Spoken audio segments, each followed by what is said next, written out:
On behalf of Omos, MVP challenged Brock Lesnar to a WrestleMania match. And on SmackDown, Bray Wyatt challenged the winner of Brock versus Bobby Lashley at Elimination Chamber to a match at WrestleMania. With Bobby Lashley technically winning that match, I guess that he's going to face Bray Wyatt. So many people expected Brock Lesnar versus Bobby Lashley at WrestleMania. Instead, we got it at the Chamber with a disqualification finish that really didn't end the story, only to create two of the most random matches for WrestleMania 39.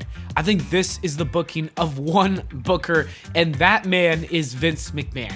Because Triple H has been cooking lately, especially with the Roman Reigns and Sami Zayn storyline. To go from that to this just doesn't make a lot of sense. There's a lot of randomness. They're not listening to the fans, and there's BS finishes involved. It sounds a lot like Vince McMahon, and there was even a report and some rumors flying around this morning stating that he was back on the creative team. Since the morning, though, these rumors have been denied by WWE higher-ups, and Triple H is still very much the head of creative, and Vince McMahon is not involved, which makes a lot of sense. McMahon is busy trying to sell the company for $9 billion.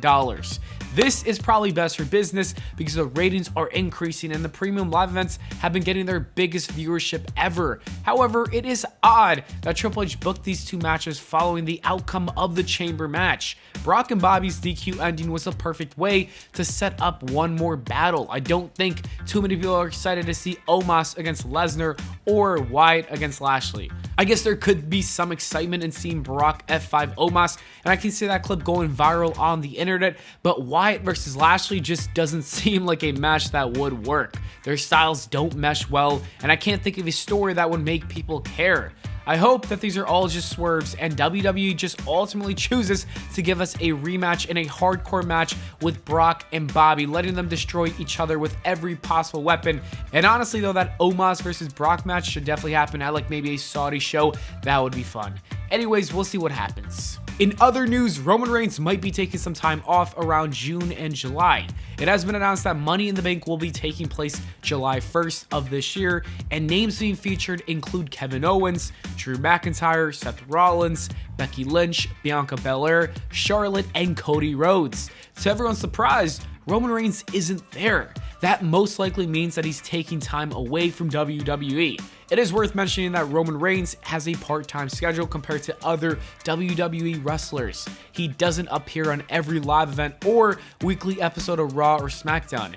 It may, however, indicate when he loses his championship. I'm not going to say that he loses at WrestleMania 39, but that would be my best guess on when he does lose that belt. If not then, it would have to happen at some time after WrestleMania and before Money in the Bank.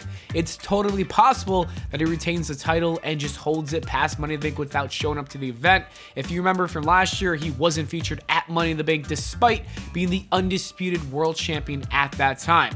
Whatever the case may be, it's a bummer that he won't be at one of the biggest pay-per-views of the year. For those that care about ratings, this one is for you. Last night's episode of Raw was viewed by 2,006,000 viewers, which is up from the previous week, which was 1,812,000. This number definitely increased because of the fallout from Elimination Chamber, but I also think it's because WWE's product has gotten better and more people are interested in watching it because of that. And the last story is about Trish Stratus, more specifically about her return. She's been backstage at the last two episodes of Raw and was supposed to get involved in that feud with Becky Lynch, Lita, and Damage Control. However, there's been a creative change and it looks like she won't be a part of that storyline anymore. That is a real shame because I thought it could have been a great match with all the ladies featured at WrestleMania. Sean Ross Sapp tweeted that the new match she's scheduled for is pretty big. I can't really think of a big time match for other than a match with Sasha Banks. That is what everyone's been wanting to see for so long. Who knows, maybe WWE convinced New Japan to let their champion